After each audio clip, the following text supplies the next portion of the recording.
Hello, friends, and welcome back. We're still playing Frosthaven, of course, and in this episode, I wanted to pull this away from the scenario that we just finished. This is going to be an outpost phase, the first outpost phase, and I'm pulling it away from that scenario, that episode, which I might not do in the future. I might tag on the following outpost phase at the end of the scenario. This time in particular, I wanted to make it its own episode so that I can go through step by step, show everything about Frosthaven, the outpost of Frosthaven, and what the admin looks like in between scenarios.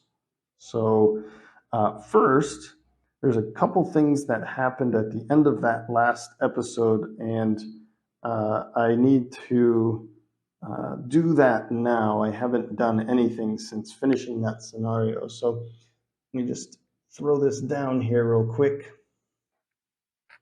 The first thing is when we finished that scenario was we gained some morale. And we gained 2 plus the number of city guards that were left on the map, and those were 3. So we're at 5 morale this time. I like this instead of, what was it called? Reputation, I think, in Gloomhaven. This is interesting because we start at 0 and we increase the morale. And if it drops, there's an event. If we drop to 0, there's an event. And if we get to 20, there's another event up there. Don't know what that means, but there's a defense mechanic that's tagged onto that. So instead of, I believe, the reputation, if you had lower reputation, then you had to pay more for your gear. And if you had a better reputation, then they were a little more relaxed around you and gave you a better price. This time, it goes with the defense, which is, thematic, of course. The higher the morale, the more defense there is for an outpost raid or an attack or something like that. My point here is that we're at 5 now, a defense of +0. Okay. We did gain 1 more inspiration for completing another scenario. Yeah, so we have 2 inspiration, which before I had discussed we can use on a one-to-one basis. Inspiration can be used for materials, for building buildings, or if you get up to 15, then you can spend 15 inspiration when you retire a character or class. You can retire or fulfill a second personal quest. And fulfilling personal quests has its benefits for sure. Okay. So at the moment, I haven't written anything down here for total defense. So my guess is, we're at +0. I don't have anything else that increases our defense. We don't have anything in our supply. And we're about to do something up at the top here. What else? Prosperity, campaign stickers. That'll be cool. And something that's really exciting is that the town has its own attack modifier deck. So, like what we have here, instead it's +10, +20, plus or minus, of course. It looks like we can get plus or minus, probably just +30. I don't think we'd want to put minuses in there. There's also a success and a wrecked card instead of the ×2 and ×0, which means, you succeed automatically or they succeed automatically. We'll get into that when that happens. That's not happening right now from my understanding. More things. As per those battle goals I just quickly left, we did fulfill all of them. Closer went to Helene, so nice work on that. She got a checkpoint for that. Rambler went for Scald, so he got a checkpoint for that. And then finally, Hell picked up Pacifist, and she got a checkpoint for that. So everyone fulfilled the battle goal for a second time in a row. Whoops. Now there's a party next door. They've been pretty loud, so you might hear some yelling, you might not. I don't know if there's like a soccer game or football game going on, but anyway. Also, we get to pull these back out again. Now, I haven't done this yet. And just make a quick note here. Look how they fit together. So it's like all of the scenarios are on these map boards. And you pull these off. You can see the hash lines around it. So you pull these off like an advent calendar, I guess, and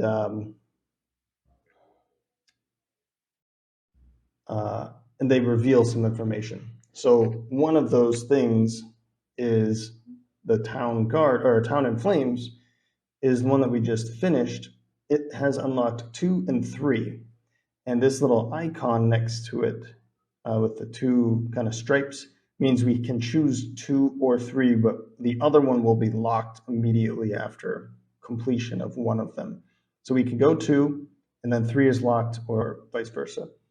Let's really quickly reveal what's underneath them. Now, am I supposed to remove these? I have been removing them, and now I don't know if I like that I've been removing them, but I'm going to continue doing it. I'm not using these stickers. I have a removable sticker set that I've been using for all the stickers thus far, and I'm just going to continue doing that so I can remove it later. I'll save these for another time, maybe. But this one is saying Algox Scouting. And that one is forced linked, I believe. All of the information here is on the back. So linked scenario and must be played next without returning to Frosthaven. Gotcha. So Algox Scouting, there's a little, I think this means you can block it. Yeah, this circle means you can place a blocked or a locked sticker there so that you can't do that one after. And then the other one here, 3,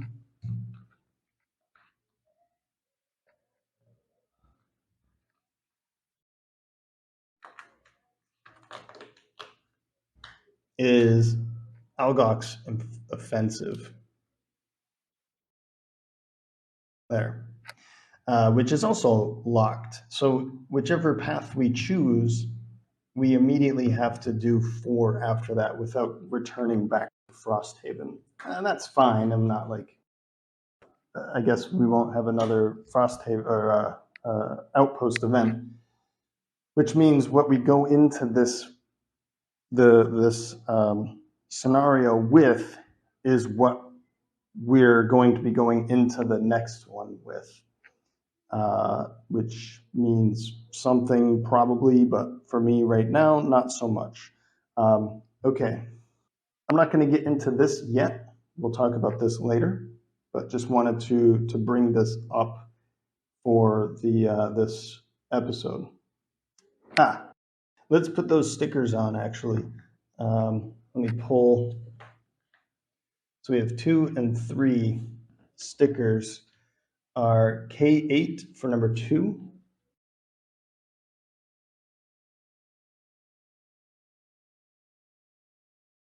So there's 2 and 3. It looks like we can either go on the offensive, the Algox offensive, or we can take the long way around and scout them out.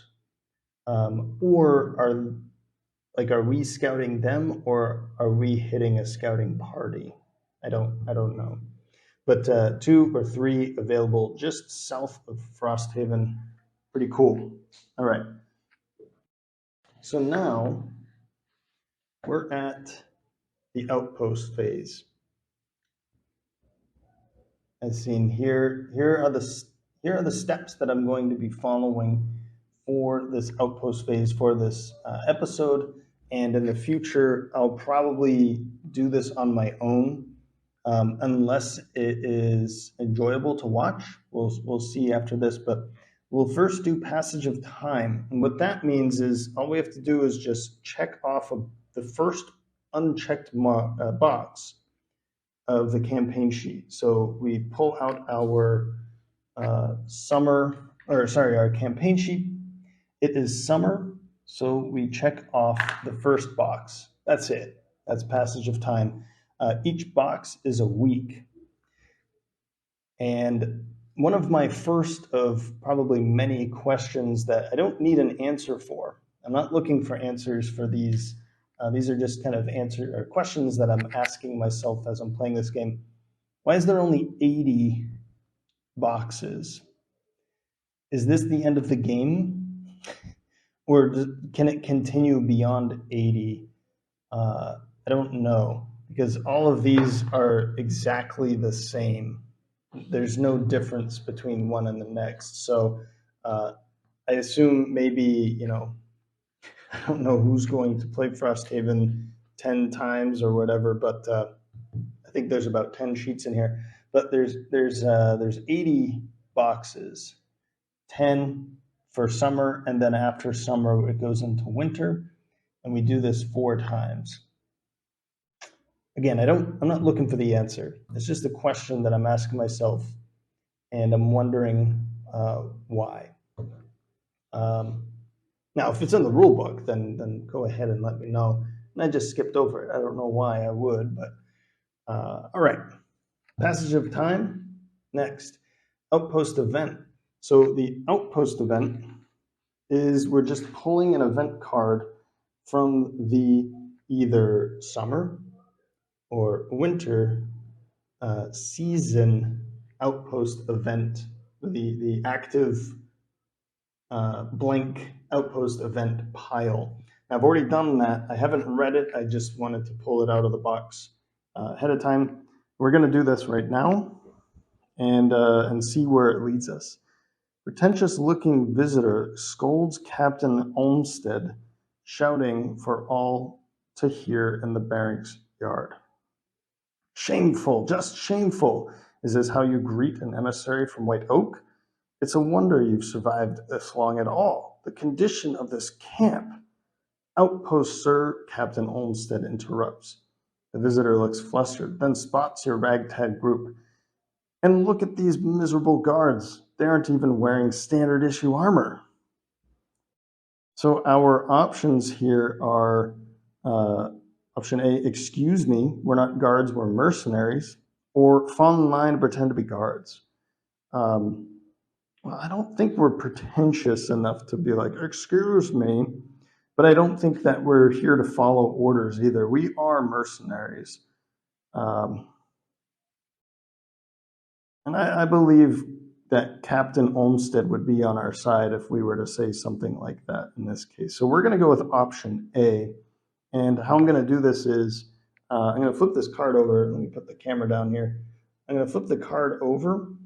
I'm going to cover up option B so that nobody can see what it was. I assume it's on the bottom there. So emissary is shocked. What? This outpost is so understaffed you're forced to supplement the guard with mercenaries? That simply will not do. I'll include it in my report and see to it supplies arrive promptly. Captain Olmsted breathes a sigh of relief. Fantastic. Emissary turns to you and presses a bag of coins into your hand. Thank you for your service. We do appreciate those taking care of our assets. Freelancers included. Gain 15 collective gold. Nice. So this is, I guess it's these 3. We're going to give everyone 5 gold. Nobody's going to, no one's going to complain about something like that, right? So this goes right back in. It is not removed. Huh.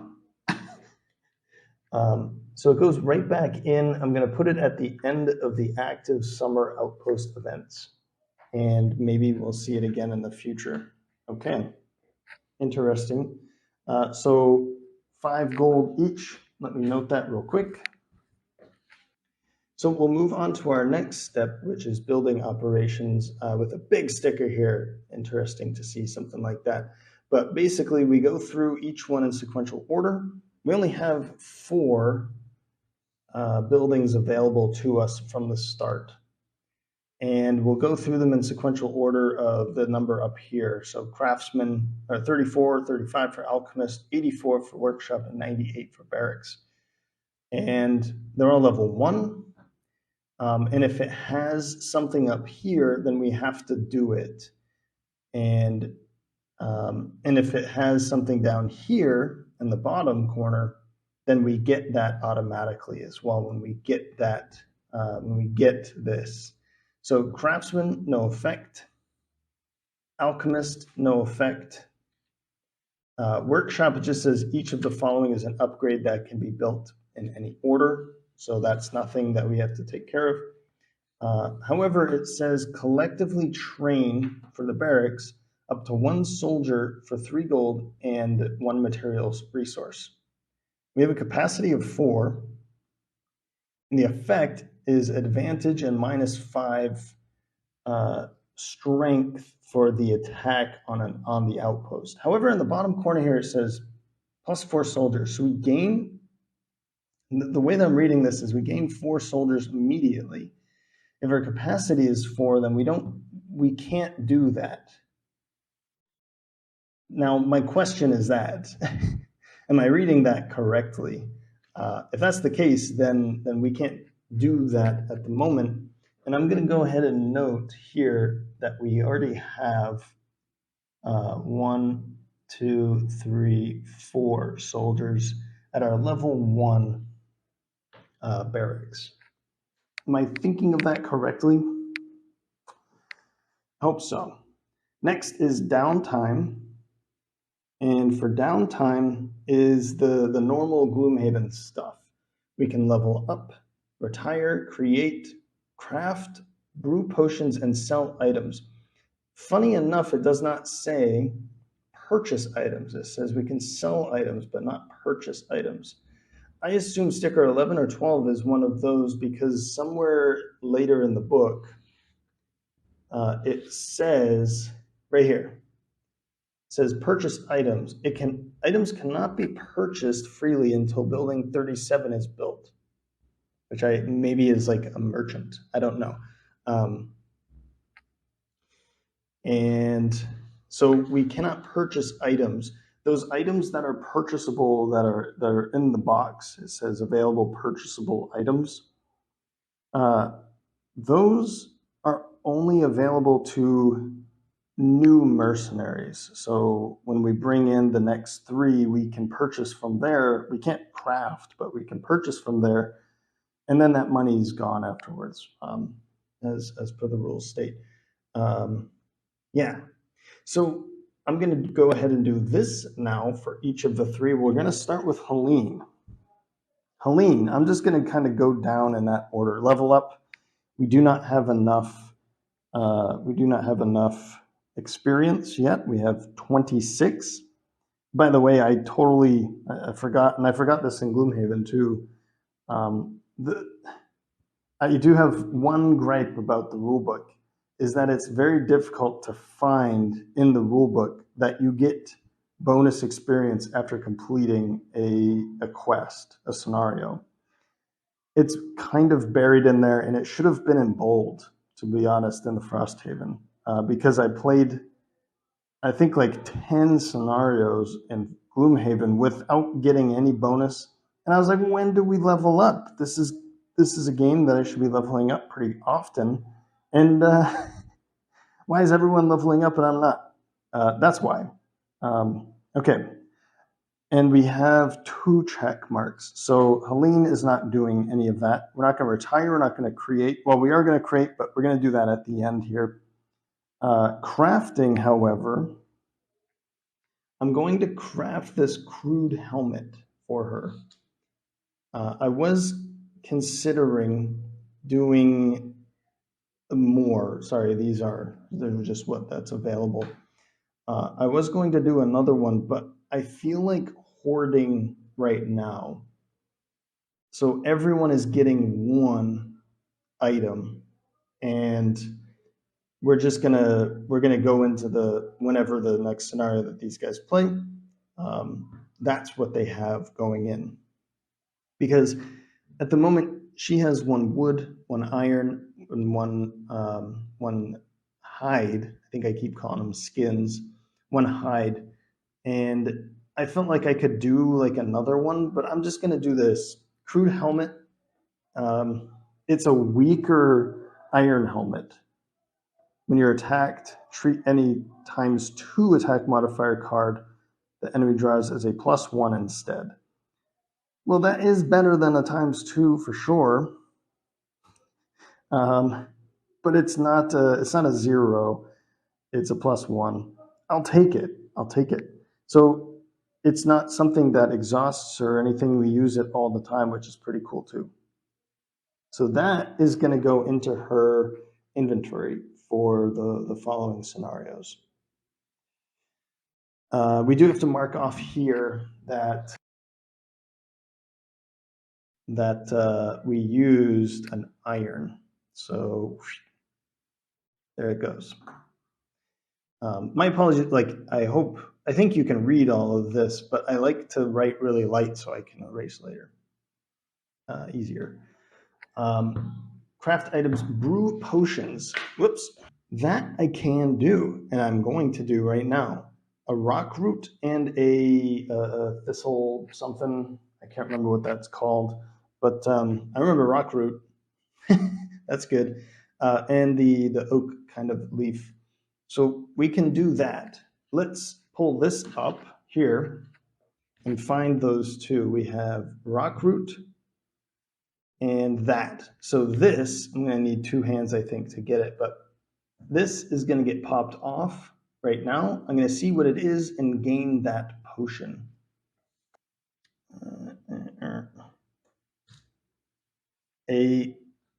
Okay.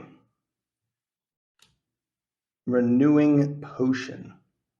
And that is number 92. So I'm going to go into the deck over there and the available items, I think, and try to find the renewing potion 92. Okay, that's actually pretty cool. I was not expecting anything. I didn't know what to expect. Maybe it was a health potion, I don't know, but during your turn, regain up to 2 of your spent items. So that would allow her to use the heater shield and the winged shoes a couple of times before a long rest, which is really sweet, actually. That's pretty cool. I like that. And we can do it again. There's only one more potion from what I can tell.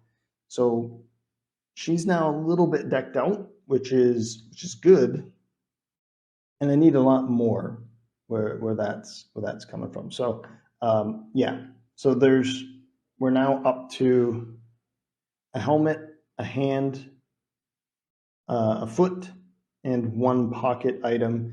We need 2 more, 2 more, 2 more, and 3 more of these, and we'll be done for retirement. Okay, brew potions, sell items. We're not going to do that, so she's all done. Now let's do that for everybody else. Everyone else is actually a little bit faster now that we know how things are working. First is level up. We obviously can't do that. We have 27 experience. Retire, create, craft items. I'm just going to give him flexible slippers, kind of like those, right? Flexible slippers using 1 hide. So let's get rid of that hide. And during your end of turn looting, loot an adjacent hex instead of the hex you occupy. It's not that amazing, but to be honest, the gear in there is not that amazing. This was just something like, I've got a hide, I'll use it. So that's cool because we can use this once per long rest. However, so it's cool because we don't have to worry about landing directly on one. We can just and take it. Yeah. So one thing I don't like about these mats is there's no space for this. Before it would go, I would put it right on top of the player mat, but I need to do time tokens. So, I mean, I guess I could just do this and just put the time tokens on top. I could do something like that too, because I know I can only get up to 5. Maybe I'll do this, but anyway, it's just something I thought was kind of a pain for Blinkblade, is that we do have to use it, which is good. Like, these are way more useful than they were in Gloomhaven. Basically, I would look at it once and then never again because I knew all the rules on there. It was the most useless player raid in so many games. And now it's useful because it gives you information about this particular thing, and it gives you like rules references. Hey, added effects and active bonuses, like these things are useful for him, for the Blinkblade. It also goes for all of these, but again, like all of those icons, you know, within a couple scenarios by heart. You don't need to look at those anymore. But hey, it's there, and it was more useful than what it had before. But it's talking about the fast and slow mechanic for the class. Anyway, um, level up. I forgot, actually. I did go ahead. We got a third X for the perks. And I've chosen replace 2+1 cards with 2+2 cards. That's pretty huge. So I've removed the 2 from the deck, and here are the 2+2s. So now there are 3+2s. Less chances for the +1s, but same chances for the negatives and the zeros. Just that, hey, when you pull a +1, maybe it's not a 1, it's a 2 now. So hey, that's pretty cool. And let's see here. Create no craft items. We just did brew potions. He doesn't have any. And sell items. That's not going to happen. That's it for Quattrel, or for Skuld. Onto Hell. Hell, level up. The same thing. She got a third X already. And I went with, instead of just thinning out the decks, is what I usually did in Gloomhaven. I wanted to try some of these other things out quick. So I went with add 1 disarm and 1 muddle rolling modifiers.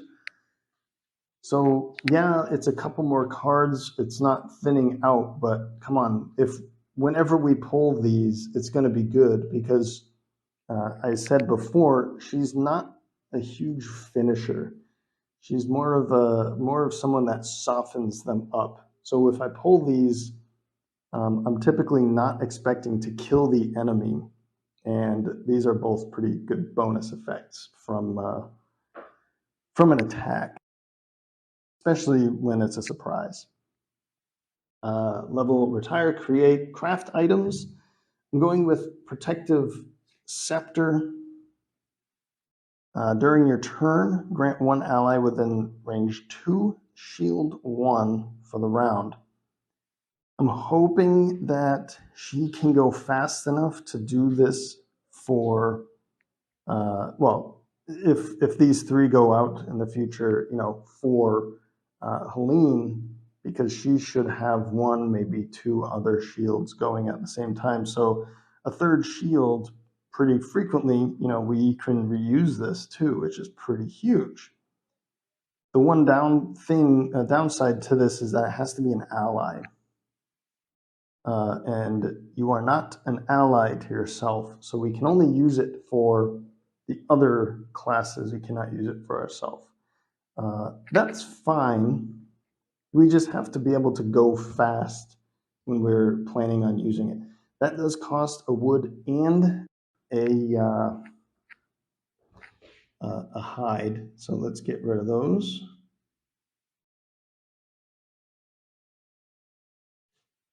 And then brew potions. We only have the one oak leaf thing. Sell items, no. We do have one. It's 8 lumber cards needed, not 8 lumber looted. 8 lumber cards looted. We've already gained one. Nothing for Skald yet, and of course we're on our way here. I just didn't write the notes down because it's pretty obvious what we have. Okay, that's downtime. Let's move on here.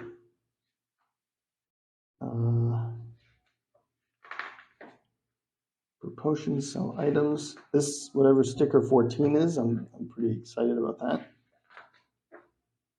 Construction. This is why I'm hoarding some of my stuff, because we can collectively pool our material resources, wood, iron, and hides for building.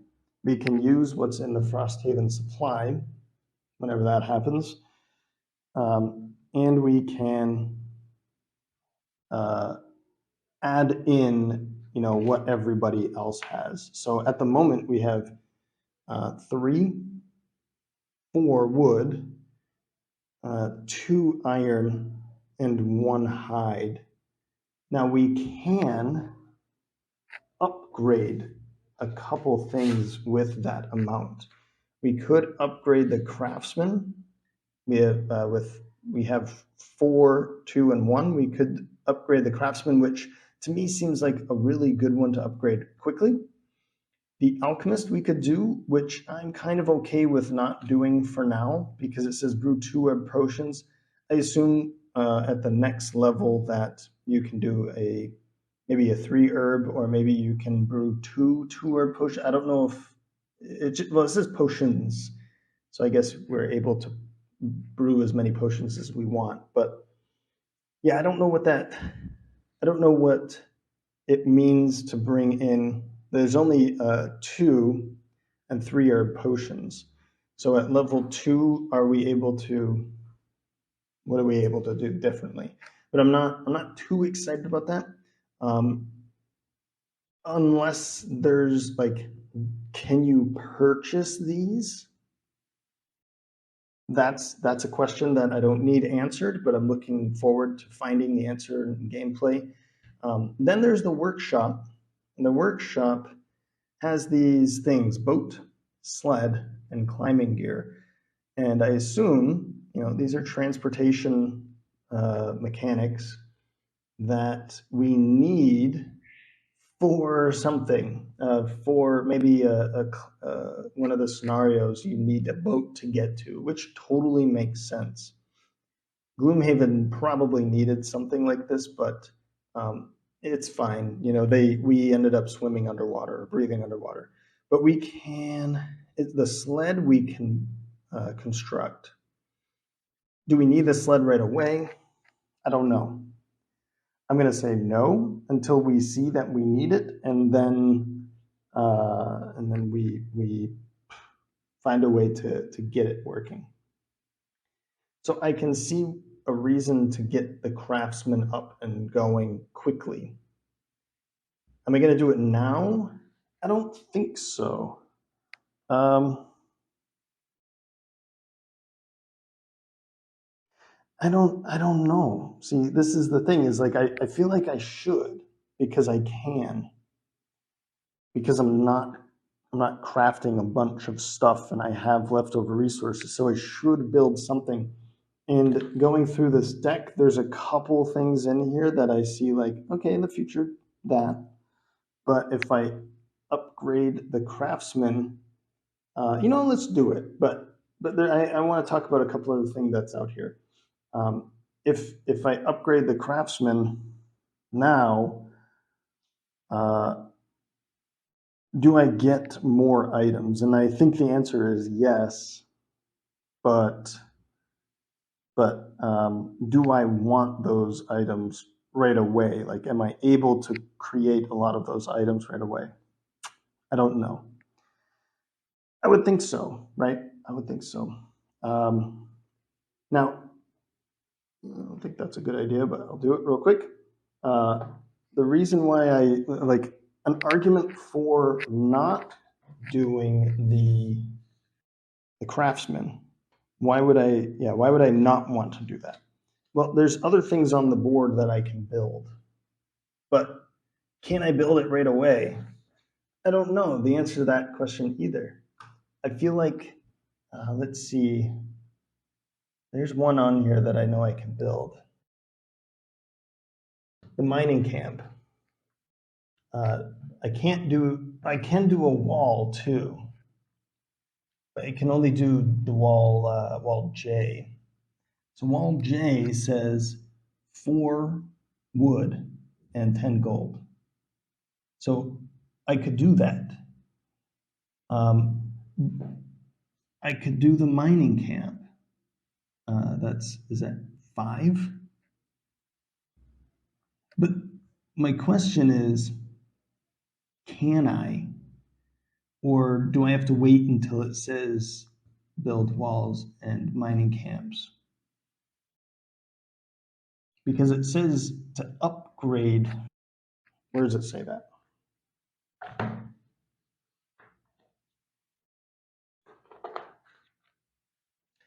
It says to build an unlocked building, the party must pay its build cost, which is shown on the building's L0 sticker or printed directly on the map board itself in some cases, with resources from the Frosthaven supply. When the cost is paid, cover it with the matching level 1 sticker and insert the matching level 1 card into the building deck in sequential order. So that's telling me I can build this wall or the mining camp. The mining camp, I can see something here. Mining camp, hunting lodge, logging lodge is telling me I can get free wood from the logging camp, free hides from the hunting lodge, and free iron from the mining camp. Is it worth getting the mining camp up early? I can't do the logging camp, but it feels like this one would be a better one to go to first because the walls take a lot of wood. So maybe go for the logging camp first. I can't do it. I need 1 more hide and 1 more iron. Or build the wall, in which case, from my understanding, the walls give you defense bonuses, but I don't think I need the defense bonus yet. I feel like I'm going to regret saying that. So this is the dilemma I'm in, and I'm sure I'm not the only person that goes into this dilemma or thinks about this right away. You know, do we we have the resources to do either upgrade the craftsman, the alchemist? I'm fine with not doing that. The mining camp and a wall. That's what we have so far. We're close to getting wall K. And we have tons of money and we actually can't spend the money on anything. So that's what's making me think this instead of this. So do I hold out for the logging camp? The next thing is that these guys aren't going out right away either. Okay, so I think I'm going to pass on the wall. I think that's a thing to pass on now, but not in the near future. I'm not going to hold out for the logging camp.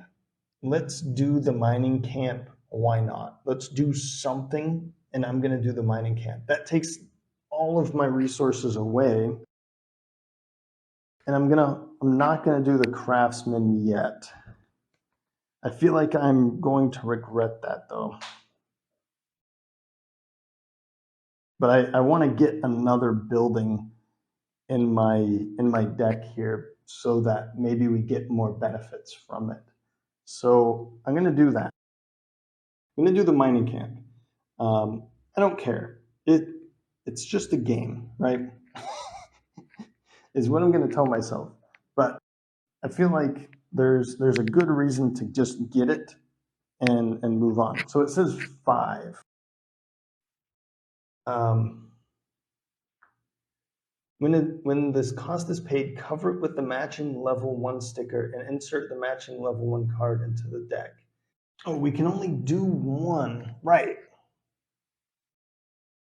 We can only do one per phase. So we should do one every phase if we have the money. That's what I saw that before. And that's what was making me want to do it and not just hoard. Okay, so after some time of trying to figure out how this works, this was just in the buildable, not available but buildable deck, right? Is that how that's worded? Inactive buildings. Okay, so we don't have them activated yet. The craftsman, alchemist, workshop, and barracks, these are all active. And now the mining camp number 5 is active. So the in the phase, what's that called? Building operations phase, we get to collectively buy up to 1 for 2 gold. So every round, we buy 1. We do gain 1 prosperity from that. I was wondering if it was going to say something down there, and it does. So 1 prosperity, let's mark that on our campaign sheet. So it looks like every time you upgrade or build, maybe you gain a prosperity. There's actually, I think we need to spend 10 gold too. Yes. So I'll mark that off of everybody's. We have to collectively spend 2 gold. Let's see here. Prosperity. Right down there. Check. Maybe I should do that. And then we get to 2. Something's probably going to happen. We'll see what that is when it happens. But yeah. Okay. How do we get town guard perks? Don't answer that, but it's one of those questions. All right. I now have to put the sticker onto, like the fun part is putting the sticker onto the map. The level 1, and this one is at a, I noticed this on the other one. It's on a crease in the map, so there's a top and a bottom. So it's tricky putting these stickers on here because, well, these ones we can pull off and try again, but the other ones, I think, damage it. All right, good enough. I think that's actually pretty close to perfect. Okay, mining camp on. You can see here that as things, increase in level, they look cooler. And we just put the sticker right on top of that. So mining camp upgraded, for better or worse. I assume any upgrade or building is a good thing. Adding to that deck, I think, is a good start for sure. I would have rather put it into the wood, the logging camp, so that we can start buying wood, because I feel like that is pretty important when it comes to walls and everything. Everything seems to need wood. So, including hell over there. Mining camp for next time, that doesn't get to be done now. And I think that's it. Construction, done. So now that, and there's also rebuilding. if it's wrecked or destroyed or it needs to be fixed or something like that. So that's the outpost phase, and then we go into choosing another scenario, setting it up, blah blah blah, back into the game, right? The scenarios with the dungeon crawl. As I said, however, at this time, what I'm going to do is show the next show the next 3 of the starting 6. And that's what we're going to be going into scenario 2 with. I'm going to do 2 for reasons I'll explain here in a second. Okay, so after quite a bit of time, I finally cleaned up the map area, and we'll be going into the scenario in the next episode, and that's going to be scenario number 2, Algox scouting. I figured, so yeah, the reason I'm going for this one instead of the other one, I have 2 choices. Either make an offensive or this scouting mission is the way that I'm reading this one. So I feel like this one would be, for a couple reasons. You see there's like a dot, but there's 2 empty dots next to it. That's complexity. And the other one has 2. If I was, let's say, going with the ones, the 3 before this, Helene, Skald, and Hell. Now I have their names down. If I was going in, I would consider that one over scouting. Maybe. Scouting sounds like a more thing to do, like a more plausible thing to do instead of just go straight in and hit them where it hurts. Maybe this is going to hit them where it hurts, but in a more sneaky way. I don't know. That's just in a RPG kind of way. That's how I'm thinking about Algox scouting versus Algox offensive. But we're going in with 3 new faces here, and that's why I'm choosing the less complex one over the more complex one. We're going in with gear that is not crafted. That was just, we purchased at the beginning, and again, all I'm doing is using the gear that's suggested for each class just to keep it moving. There's really not a lot of options, and none of them are really amazing options. These ones really do make the most sense. Warden's robes for the Bone Shaper, for instance, and Amulet of Life for both of them. Those would have come in handy for Helene and Skald as well. So anyway, actually this Amulet of Life would be really good for her. I'll go over that in a moment here, but let's go over who each of these 3 are, their personal quests, and then I'll dive into their background text here on the back of their plates, and I'll save that for the end. So if you want to skip over it, it's at the end. Don't worry about it. You can see here I've already drawn the battle goal because I tend to forget about that until like a turn or 2 in. So there they are. The scenario is not set up because I just didn't want to show it yet. But anyway, let's dive into these 3 new faces of the Circle of Yggdrasil.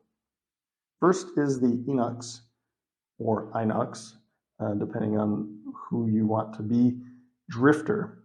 His name is Uller, and Uller, probably not pronouncing that correctly, but Uller is the god of hunt and one of the gods of winter. There's obviously more than one in Norse mythology, but more so for the god of hunt, because I figured this guy here is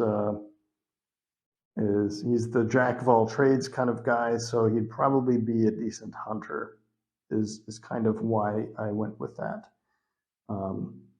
Couldn't really think of another good name for him, so I just kind of chose that one. The other two are pretty cool, but Uller, his personal quest is dangerous game. You're no stranger to killing intelligent prey. Call it assassination if you must, but you enjoy the hunt. Get it? And you enjoy collecting trophies of your kills, which is why it is time you find new trophies up north. New types of lurkers, giant three-horned Algox, and fully operational machines. It's a treasure trove of dangerous challenges. Kill 2 Algox guards, 2 lurker claw crushers, and 2 robotic bolt shooters. And this one would open 44 or 88. So there it is, God of the Hunt, coming up here to hunt. Totally makes sense, right? Onto the Harrower Germinate. Their names are Hugin and Moonin. Oop, I spelled that wrong. Yeah, there's definitely a soccer game going on tonight. Might even get to hear the horns or fireworks if it's an important game. Hugin and Moonin. And this one was more fun. I had more fun with this name.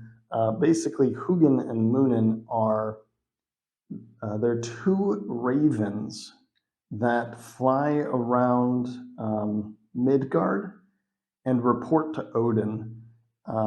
Okay, they're not ravens, but there's 2 twins, but those 2 gods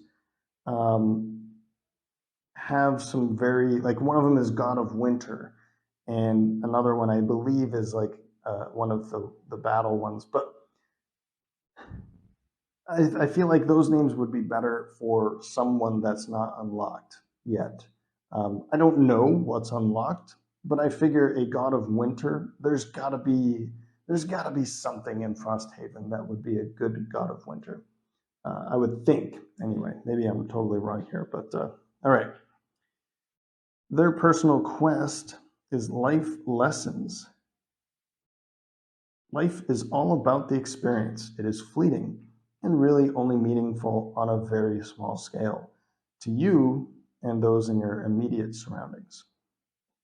The best thing you can do with your life is to just go out and experience as much as possible. Have fun, find adventure, and maybe get a little blood in your face. Gain 150 experience from ability cards, and this one would be opening 90 or 83. Honestly, the other one was really bad for them. I don't know what the other choices were, but or other choice was, but it was not a good choice for them, and this one just seemed okay for them. So that's what they're doing. They're here for fun, apparently. I mean, we can kind of think of them as like the twins, Hugin and Moonin, that are just they're, I don't know, in cartoons. They're these like dumb twins. We can kind of think of them as them, the dumb twins, Hugin and Moonin. They're here for fun. So we'll see how much fun we can get into with them. Personally, I don't think I'm going to have any fun with them. I feel like they're going to be annoying to play, and I'm surprised that this is a starting class, to be really honest here. Last is Vorder. Vorder is an Eyster bone shaper, and Vorder means basically warden. You can kind of see it in the name, Vorder, warden. The Old Norse word for warden. And my thought with this one is I couldn't name her Hell as well. You know, there could only be one. And I went back and forth which one should be Hell. And after reading, the back there, it made most sense that Spooky Ghost is hell and not the Bone Shaper. So in this case, the Warden, I was trying to think of Draugr, which is kind of what these are. It says a shambling skeleton. We can summon in a bunch of them, which is pretty cool. Up to 6, but we can't do up to 6 in level 1. I want to see 6 of these at once, but I was kind of thinking Draugr when I saw this. But another way to think of a warden, and the word can also mean this, is wraith. Warden, wraith. Apparently Christians thought of this as the guardian angel, or even the opposite would be the devil telling you to do bad things. There was a word for that, yeah. But anyway, warden, the gatekeeper is kind of where I'm going with this. And she wants to build, hey, this Aether Bone Shaper wants to build an Aether outpost. Frosthaven is not such an obscure place as it once was. It seems stories of the strange occurrences and fantastic creatures have reached far and wide, and there are certain parties interested in founding research outposts in the region. Reasoning there is knowledge to be found. Now it's just up to you to do the legwork. Immediately unlock strong foundation and follow it to conclusion. Well, we could just go and do that, right? I don't think that's what I'm going to do, but I will do this and show this to you at a future date. Probably not this episode, but maybe when we go back to Frosthaven, we can check this out. And of course, this unlocks 44 or 88, which is dangerous game. Interesting. So, okay. Okay, just really quickly, how maybe I should have done this before, but the one thing that the Drifter, the abilities that it carries is it has a lot of these persistent bonuses that can happen 6 times or something like that. And some of his abilities are to move those tokens backwards. If you've played Jaws of the Lion, then the hatchet had some similar things. I think the hatchet has similar things. It could have been the other one, the mechanical guy, but Boomer, I don't know what he was called, Destructo. But yeah, we've seen this before. This mechanic in Jaws of the Lion, and it's reappearing here in Frosthaven. As for the Germinate, this one's pretty obvious. You can switch back and forth, and you need to kind of switch back and forth. I guess maybe you don't need to, but it's best to switch back and forth. But the weird thing about them is that they only have one discard pile. So as you're discarding, whoever you end with takes the rest. If it's a long rest, you can switch freely. But the ability cards will have this kind of icon saying switch now, where you're forced to switch to the other one. This one is Hugin, because you would not want to be hugged by Hugin. And this one is Moonin, just for no other reason. But this guy carrying lots of swords, of course, is going to be melee and ranged. So you need to switch between the two, which is kind of cool in a way, but it's like the fast and slow mechanic, just with 2 miniatures. So I feel like the blink blade in this case is more fun because it only has one hand of cards. This one, when this one goes out, I use this hand. And then when I make the switch, this guy, this miniature goes out, and then I use this one. I don't know about it. I'm just really turned off by it all. And finally, the Bone Shaper Vorder. Vorder, or the Bone Shaper, has a bunch of summons, these shambling skeletons, as I showed before. They never burn. The problem is that they take your health away when you're using them. But when they die, they come back, and then you get to do it again. But cool thing is about them, I find, is that you can have more than one on the board at once. You're just going to be pretty low on health. And with only 6 health, it's not very pretty. But with the Warden's robes, that'll be pretty cool. They can gain some shield for the incoming attack. Yeah. And funny enough is many of your heal abilities specifically target your allies and not yourself. So some sort of healing potion is absolutely necessary for her. I feel like the Amulet of Life would have been a better choice than would have been a great choice for her if you started with more than 30 gold, I guess. But this one's pretty decent for her too. Okay. So that's it. That's all I want to say that I wish you could stick around to hear. Now I'm going to read their backgrounds, and if you're interested in that, only if you're interested, or if you're not, then stick around and I'll read their backgrounds as an Inox and a Drifter, Harrower and Germinate and Eisler and Bone Shaper, and see how well they fit their names and personal quests. So, first is Uller, the Inox Drifter. The Inox clans of the Great Grove value their strength and self-reliance, but they could not bury internal quarrels in time to repel the human empire's expansion into their lands. They paid dearly.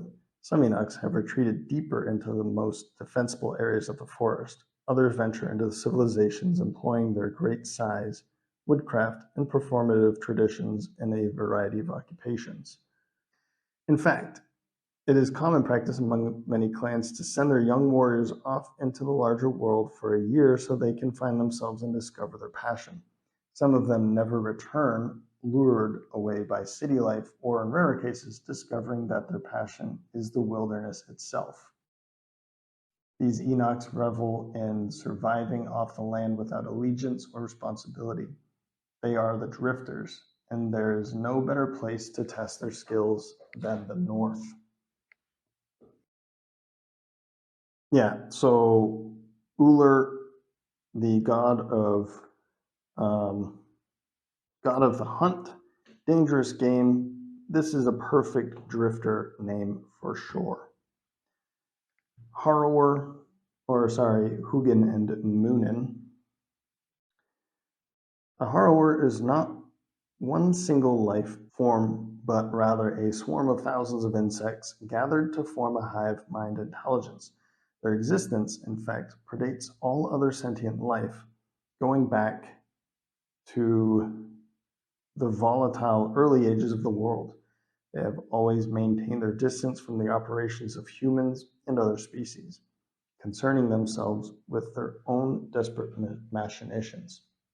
When harrowers do interact with others, they shape their swarms into a form vaguely similar to other party, so as to minimize their discomfort. Not all harrowers, however, act as a single unit. Rarely, a swarm develops in such a way that they cannot come to a single mind. Instead, they settle into a stable equilibrium of two wills. They compete to exert influence over their collective form. The germinate, as the phenomenon is called, will work in harmony to shift between two wildly different configurations. each with their own abilities and desires. So yeah, that is what it is. Hugin and Moonin, I honestly, I really like their names. That's probably all I'm ever going to like about this class. Maybe that sounds mean, and maybe I change my mind. But I have a very, very bad taste in my mouth um, for that class, and I've never even played them. I haven't even really looked at their cards. This was the only class that when I was punching them all out and getting them all ready, this was the only class that was not unpunched, and I didn't even open it yet. I was just like, so excited to see all of the starting classes, and yet I didn't even care about the Germinate. Okay. Vorder, the Eisler Bone Shaper. Eistlers were once human, but a tragedy long ago caused them to lose their physical form, scattering it across the infinite planes. Those who willed their psyche back together found a world they no longer recognized, and so they left, traveling the planes in search of knowledge and hidden insights. Occasionally they return, driven by varied purposes and employing bewildering methods. Icelers draw energy from the planes, and the planes are full of useful and terrible things.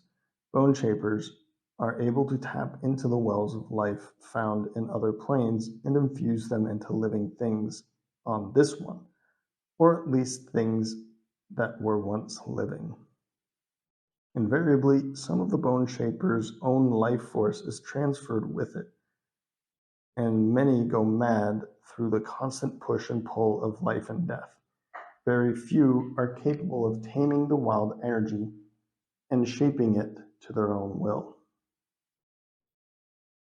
Uh, I'm I'm looking forward to this one, but to me, it's just another summoner, one that hurts herself instead of being able to summon freely.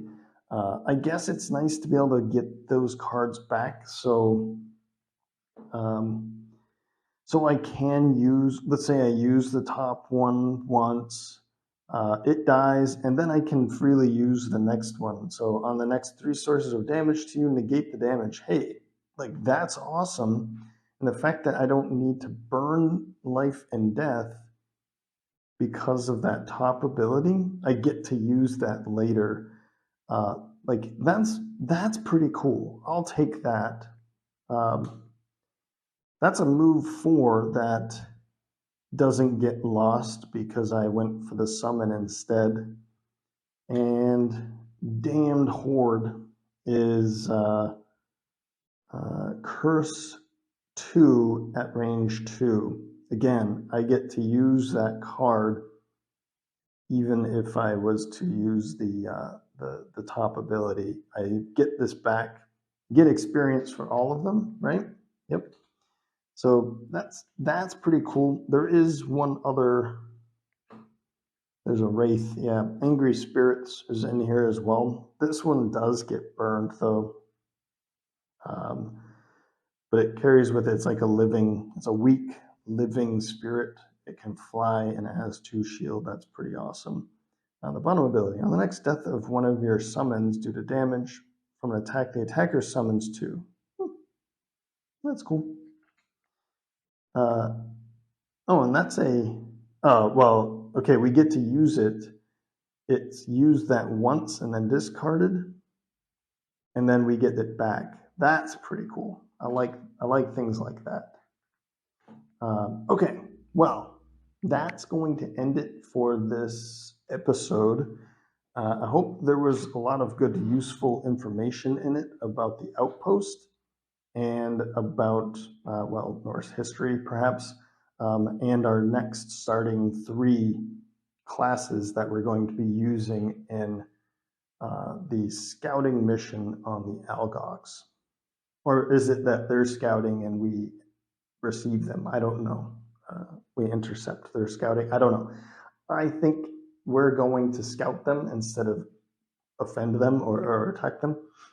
That's the way I've read or I've thought of it, but I haven't read the introduction yet, so maybe it's different. Okay.